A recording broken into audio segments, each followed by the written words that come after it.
Narito na ang mga trending na kwento sa mundo ng social media. Kasal sa Baraswain Church nagpatuloy pa rin sa kabila ng abot tuhod na baha at masamang panahon.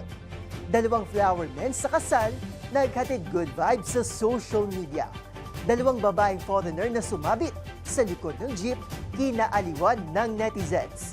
Dalawang lalaki nagluto ng instant noodles habang stranded sa NLEX dahil sa baha.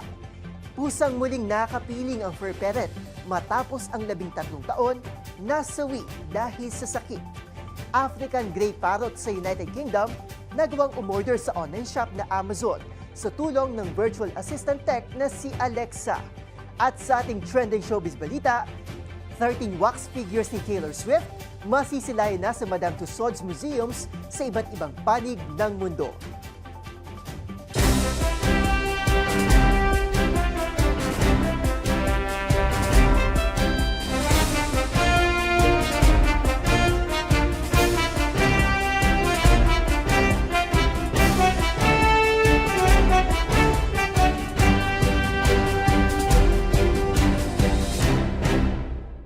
Iba't ibang mga nagva-viral na kwento na naman ang ating pag-uusapan. Mga trending sa social media na tiyak hindi lang nakakaaliw, kundi maaaring kapulutan din ng aral at kung minsan ay makabagbag damdamin din. Kasama ang buong pwersa ng Deezer HTV, ito ang TNVS, Trending and Viral Show. Nakahandang kumpletuhin ang buong kwento. Masaya, malungkot o isyong pambayan man yan, sagot na namin ang inyong tanghalian. Ako po ang inyong lingkod, Arnold Herrera ng Deezer HTV, una sa Pilipinas, una sa Pilipino.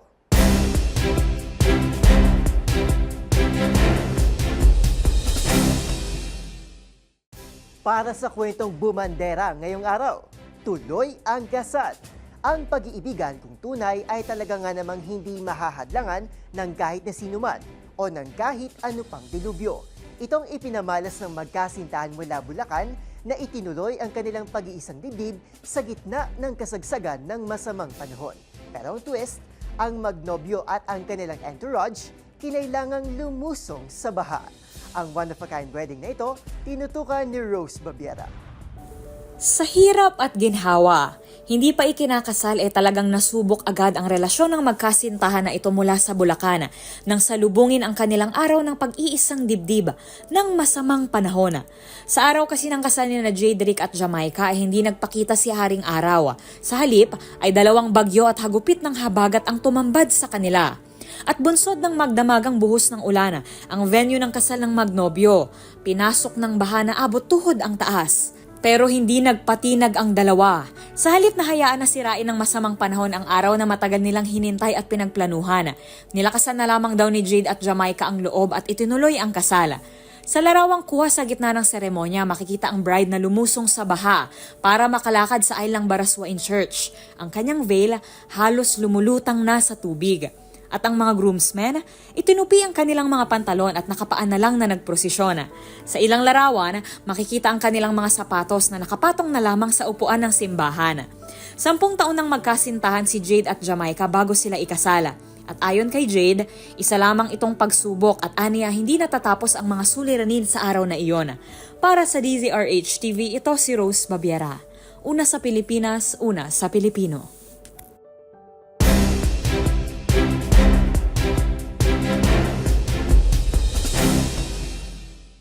Sa isa pang kwentong kasalan, breaking tradition with laughter and love. Maliban sa bride, isa sa mga inaabangan sa kasal ay yung mga cute na flower girls. Pero sa ating susunod na kwento, imbis na mga bata, dalawang lalaki ang game na nagsaboy na bulaklak sa aisle. Agad namang naging instant crowd favorite sa isang kasal. Kilalanin ng bride sa likod ng viral video at ang masayang kwento sa nakatutuwang flowerman moments sa exclusive report na ito. You can ask the flowers, I sit for hours, telling all the bluebirds, the bill and coo birds, pretty little baby, I'm so in love with you. Flowermen na panalo sa aura. Hindi karaniwan pero swak na swak sa vibe ng kasal.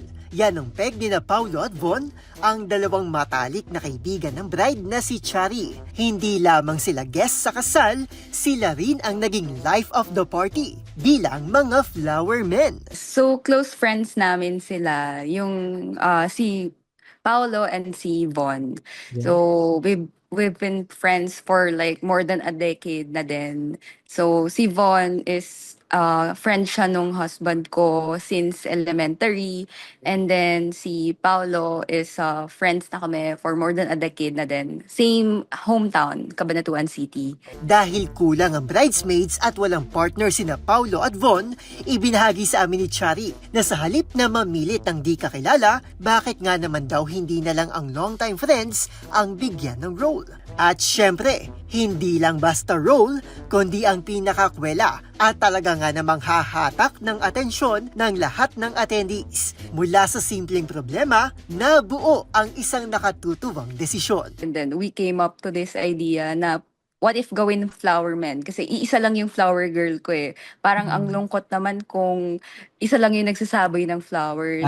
So, para naman to break the tradition na puro flower girls and puro bata yung nagsasaboy ng flowers, sila yung nilagay namin. And then their personality also, sila yung perfect na alam naming magagampanan yung role dun sa pagiging flower man. Ang mas nakabibilib pa, walang rehearsals na naganap at sila mismo ang nag-isip ng gagawin, kaya naman natural at masaya ang kinalabasan. Ang kwelang eksena, hindi agad nasaksihan ni Chari, pero nang mapanood niyang video pagkatapos ng seremonya, talagang tuwang-tuwa raw sila ng kanyang mister. Actually, yung part na yun, hindi ko siya nakita kasi ako yung bride. So, Oh. wala pa ako that time. Okay.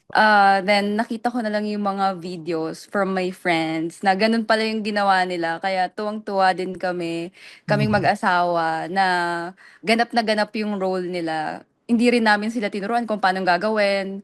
Parang sila talaga nag-direct nun and everything. Kung mismong bride at groom ang naaliw sa kakaibang twist na ito, paano pa kaya ang mga bisita? Very unusual yung may flower men sa wedding.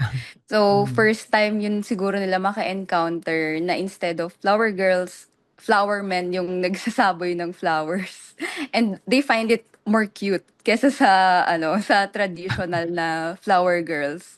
Ayon kay Chari, laking gulat daw niya dahil hindi niya in-expect na mabilis na magva-viral ang video sa social media. Sa ngayon, humakot na ang viral video ng higit 1 milyong views.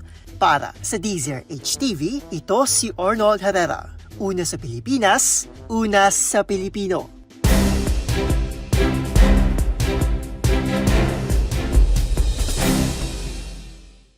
Sa ating next trending story, bucket list?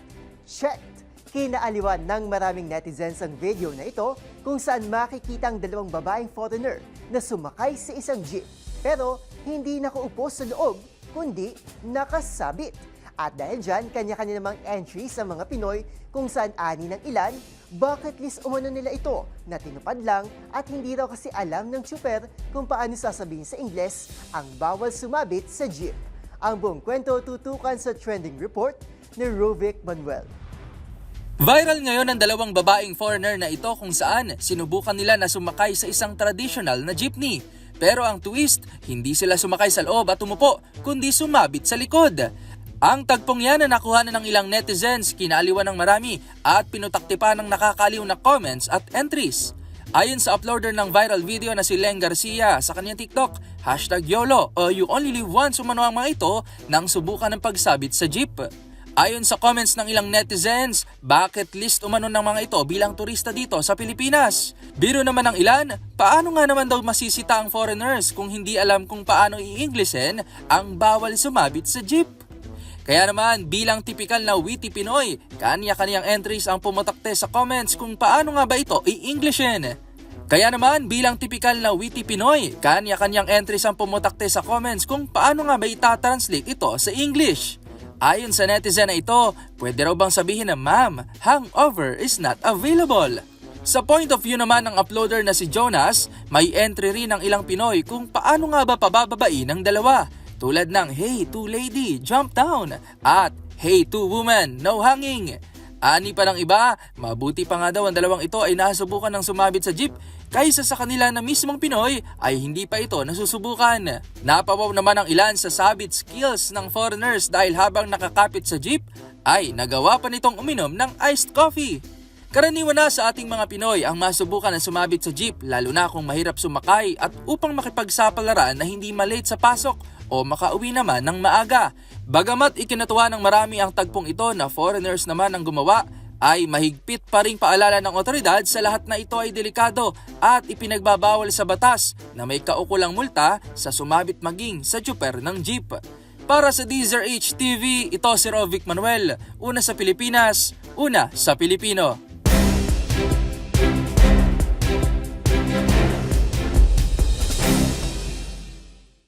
Sa iba pang viral na kwento, isa na sa mga pinakamalalang suliranin ng mga Pilipino ang matinding pagbaha.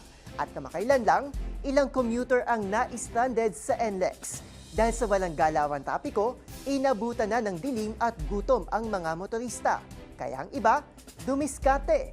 Tulad na lang ng dalawang lalaking ito na nagluto ng instant noodles sa likod ng pickup truck matapos matenga ng mahigit 4 na oras sa trapiko sa NLEX sa gitna ng malakas na ulan.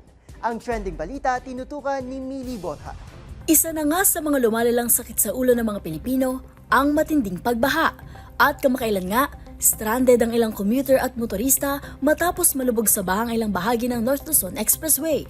Ang ilan, inabutan na ng dilim at nalipasan na ng gutom. Kaya mayroon ang mga dumiskate ng kanilang mga pagkain. Gaya na lang ng dalawa na ito nagluto ng instant noodles sa likod ng pickup truck habang nasa loob ng mahigit 4 na oras na trapiko sa NLEX sa kalagitnaan ng malakas na pag-ulan. Ibinahagi ng abogadong si Vanessa Realizan ang video sa TikTok na makikitang nagluluto ng pansit canton ang dalawang lalaki gamit ang maliit na LPG tank sa likod ng sasakyan. Ayon kay Realizan, nagdesisyon siyang dumaan sa NLEX connector mula Maynila patungong Quezon City upang iwasan ang mga bahaing lugar. Subalit inabot sila ng 6 na oras sa biyahe dahil sa hindi umaandar na trapiko sa bahagi ng Valenzuela City. Nagsagawa ng pumping operations ang NLEX Corporation upang maibsan ang baha, ngunit nanatiling problema ito. Samantala, ayon sa Pag-asa, mananatili sa ilalim ng rainfall warning ang Metro Manila hanggang Biyernes, July 25. Para sa DZRH TV, ito si Mili Borja, una sa Pilipinas, una sa Pilipino.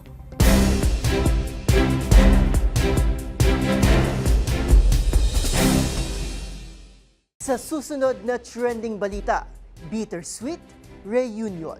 Isang heartwarming reunion ang nangyari sa isang pusa na nawala ng 13 taon at muling nakasama ang kanyang amo sa bansang Wales.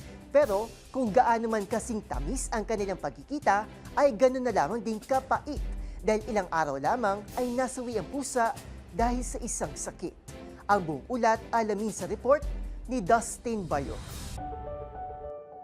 Isang nawawalang pusa ang muling nahanap ang kanyang amo sa loob ng 13 taon. Ito ay nangyari sa bansang Wales kung saan sa pagbabahagi ng veterinary nurse na si Jade Inel ay nawala taong 2012 ang kanyang pusang si Minx na 5 taong gulang noon. Dahil sa kalagitnaan na pag-relocate mula sa Bristol, England patungong Cheddar, Wales ay kinailangan na nilang umalis nang hindi pa nahanap si Minx. At matapos nga ang higit isang dekada ay managdala sa isang vet clinic sa Pembrokeshire, Wales kay Minx na payat, nangihina at nagkaroon na rin ito ng pulgas. Ang vet sa clinic ay nagawang makontak si Jade dahil sa microchip sa kanyang katawan at sinabi nitong nahanap na ang kanyang pusa. Bukod sa hindi makapaniwala, ay agad na nagtungo si Jade sa naturang clinic at doon ay muli niya nakasama ang kanyang fur baby. Nagawa niya pa itong maiuwi sa kanilang tahanan at sinubukang ibalik ang sigla katuwang ang kanyang mga katrabaho. Ngunit hindi rin nagtagal ay nasawi rin si Mix dahil sa sakit na cancer. Pero sa kabila ng lahat ng ito ay nagpapasalamat pa rin si Jade na muli silang padagtagpo at nakasama siya nito sa kanyang huling mga araw kasama ang kanyang pamilya at mga anak. Para sa DZRH TV, ito si Dustin Bayog,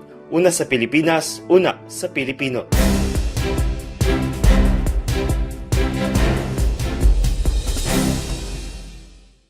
Sa isa pang trending balita sa labas ng bansa, marunong umorder? Kung minsan binibiro natin na sana'y nauutusan natin ang ating mga alagang hayop na mamili o di naman kaya ay gumawa ng gawaing bahay. Pero sino mag-aakala na nagawa ito na isang parrot sa United Kingdom kung saan nagawa nitong umorder sa isang sikat na online shop sa tulong ni Alexa, isang virtual assistant technology. Kung ano pa nga ba ang kayang gawin ng naturang parrot na si Rocco, tutukan sa trending report ni James Galange. Kamakilalang ay laman ng balita ang mga parrot sa isang zoo sa United Kingdom matapos sabihin ng hindi magaganda at pagtawanan ng mga turistang bumibisita. Habang tampok na naman muli ngayon ang isang parrot na marunong naman ngayon umorder online. Isang African Grey Parrot kasi na mula rin sa United Kingdom na si Rocco ang nagawang umorder sa online shop na Amazon sa tulong ng virtual assistant intelligent technology na si Alexa.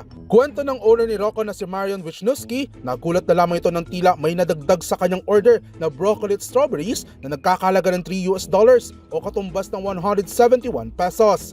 Dahil sa pangamba ni Mario na baka sakaling muli na namang tumaas ang kanyang bill, ay inobserbahan nito ang mga pangyayari at laking gulat niya na si Rocco pala ang salarin. Ngunit laking pasasalamat ng owner na hindi umano dumating ang mga na-order ni Rocco sa naturang online shop. Si Rocco ay lumaki sa National Animal Welfare Trust o NAWT na ayon sa organisasyon ay dati nang may history si Rocco sa naturang foundation kung saan marunong na raw umano itong magmura at manlait ng mga bisita. Gayunpaman, masayang ibinahagi naman ni Mario na mahilig umanong makinig ng mga romantic music si Rocco sa Alexa kung saan natutunan din itong magpatugtog sa naturang device. Habang pagkatapos ng insidente ay sinabi nitong nilagyan na nito ng PIN code si Alexa upang hindi na umano maulit ang mga nangyari. Para sa DZRH TV, ito si James Galange, una sa Pilipinas, una sa Pilipino.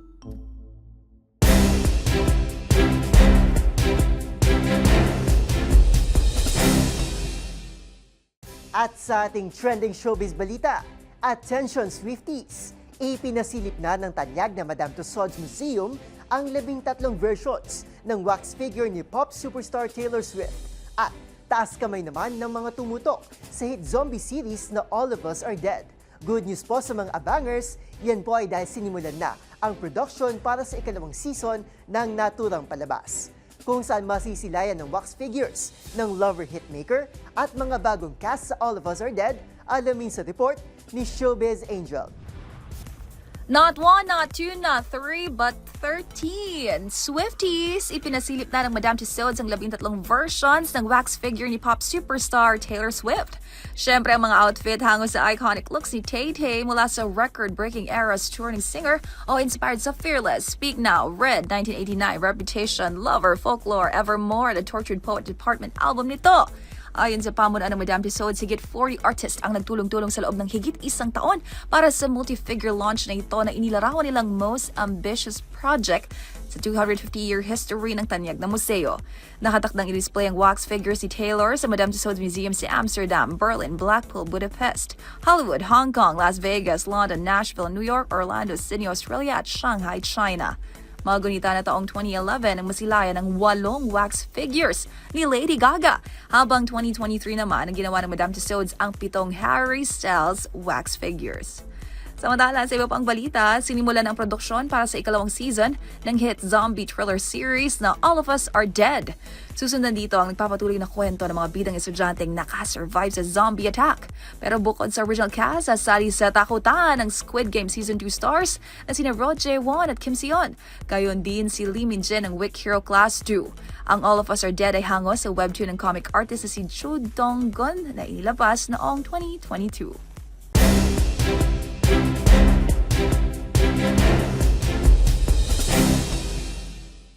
At yan ang mga kwentong kinagiliwan, pinusuan at gumawa ng ingay sa social media.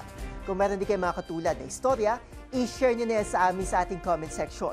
O di naman kaya, ay itag nyo kami sa TikTok at DZRH News. Maraming salamat po sa inyong pagtutok.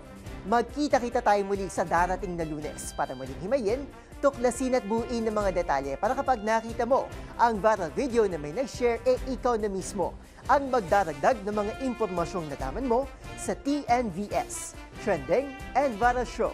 Mula sa kauna-unahan sa Pilipinas, DZRH, ako po si Arnold Herrera. Una sa Pilipinas, una sa Pilipino.